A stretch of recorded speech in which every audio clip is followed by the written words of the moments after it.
Stay put with underwater equinox at a 10% interest rate, or roll the negative equity into something new. The 2020 base Chevy Equinox, 65,000 miles, 2 dings. I owe $16,000. It's worth $10,000 to $12,000. Payment is $500 a month for 38 months. We'll have kids in the car, so can't cheap out, I don't think. Wondering if I find a 0% deal and roll in whatever they let me.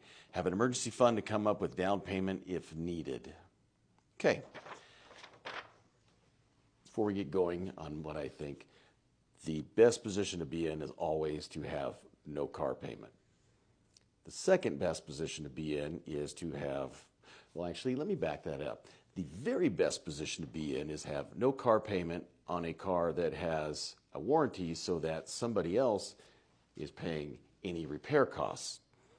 The second best position to be in is a vehicle that has no payments and you have to pay the repair costs.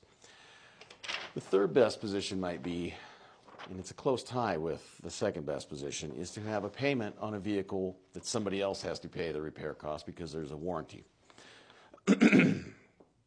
And I don't mean Shade Tree Mechanicos, aftermarket warranty. So, as far as negative equity, a lot of people will say, they'll come in a dealership and they go, I'm not going to roll negative equity. I'll wait another year. Yeah, but at your current payments, your vehicle is going to depreciate in a year. You're going to continue driving it. In a year, your vehicle will be worth less. You'll pretty much still be in the same position. So nothing will change unless you either stop driving your vehicle, stop time, and make more payments. At the end of unless you're at like the last year of your loan and you're going to have it paid off. The reality is, if you have negative equity in your vehicle, if you don't buy a new vehicle, you still have negative equity.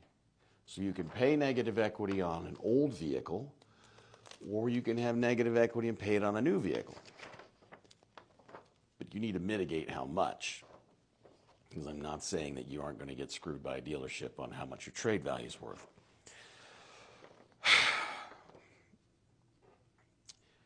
Okay. But the idea of rolling it into 0%, it's not a bad idea. If you're at 65,000 miles, I'm not sure what Chevy's warranty is, but you're at a point where it won't be long before you're at you're the one staring down the barrel of having to foot the repair costs, if there are any. That being said, you're also 38 months from not having a payment. If you're okay with having a payment, do it. Roll into something new. I would try to keep your emergency fund in your own pocket. And if you can find a 0%, so now you're paying 0% interest on your negative equity, I would do it. I would try to find a vehicle that's going to have a long factory warranty, that are known to be somewhat incredibly reliable for long terms. And I don't think you have a bad plan. If you're resigned to having a car payment, do it on something that, you can have 0%, but don't get caught up in a lot of huge fees. Shop your dealers well. Take your time. Try to work everything out over the phone. That's kryptonite to a lot of retail car dealers. They want you to come in. Just insist on working everything over the phone as much as you can. And that's check out like Delivered or somebody like that. Somebody that's either like, a car buying advocate or a broker. I'm a fleet car salesman, so I'm worse than just a car salesman. I'm a door-to-door car salesman, so I'm not the guy you want for that. And plus, in the fleet part, I don't deal with trades very often anymore. But that would be, if I was in your position, that's probably what I would do.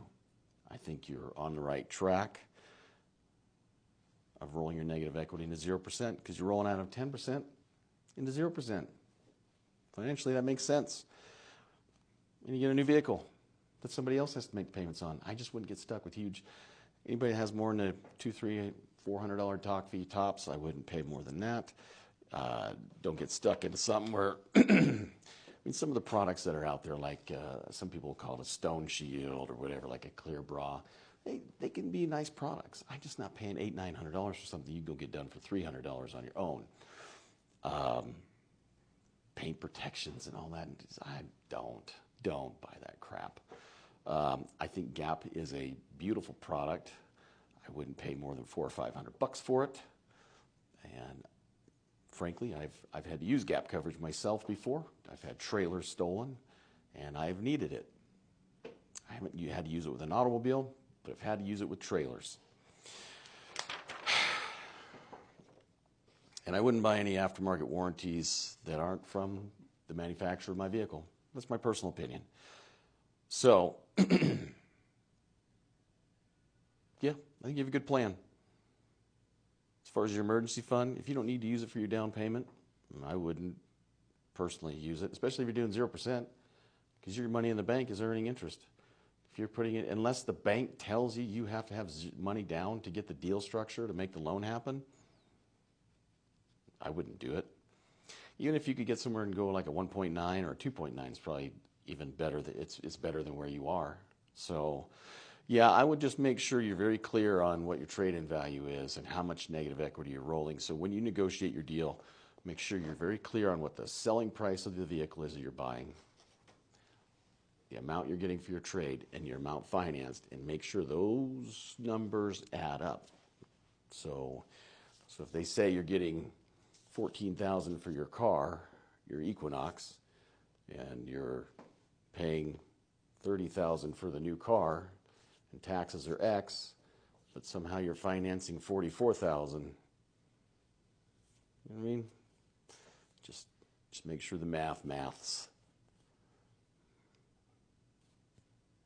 Hope that helped. Hey, I know I'm long-winded, but if this helps you in any way, please like and subscribe. And if you have any questions about car stuff or roofing stuff, isn't that so unrelated? But that's what happens when you go back into the car business and you spent almost 30 years in the construction industry and your back goes out on you and you go back into the car business.